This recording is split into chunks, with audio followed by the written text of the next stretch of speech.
And after g3, it is maybe not immediately obvious that this move is supposed to make center more solid, but if we remember that black had resources like g5 or f6, then we understand that in French defense we think of center in more general terms, not just pawns d4, e5, but all the other pawns which are supposed to support this central structure, that is the pawn on c3 and the pawn on g3 as well. So after g3, Bareev went queen a5. It is a slightly weird looking move, but with a very concrete idea. Black wants to play b4 followed by c4 and wants to use the fact that the a3 pawn is pinned.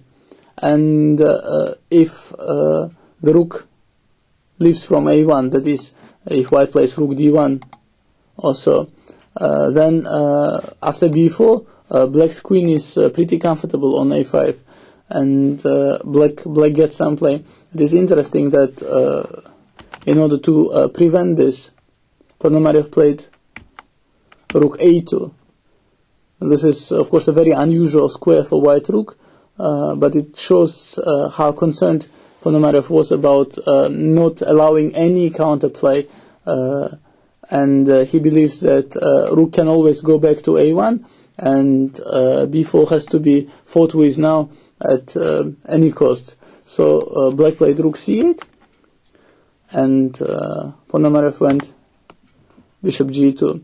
And here, at some point with the bishop on g2, white might start threatening to take d takes c5 and b4.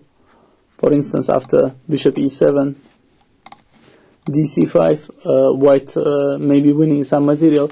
So by now Bareev felt he was obliged to play b4, and after a takes b4, now because of the rook on a2, black is forced to take with the queen. And now we can already take stock of what happened after this duel of unusual moves, queen a5 and rook a2. We see that in the long run the pawn on a6 will be weak, and in the opening like this, where the endgames are always on the horizon, it is important to be able to see every small weakness and to evaluate the consequences of every decision, because at the end some small weakness in the endgame might very well prove fatal.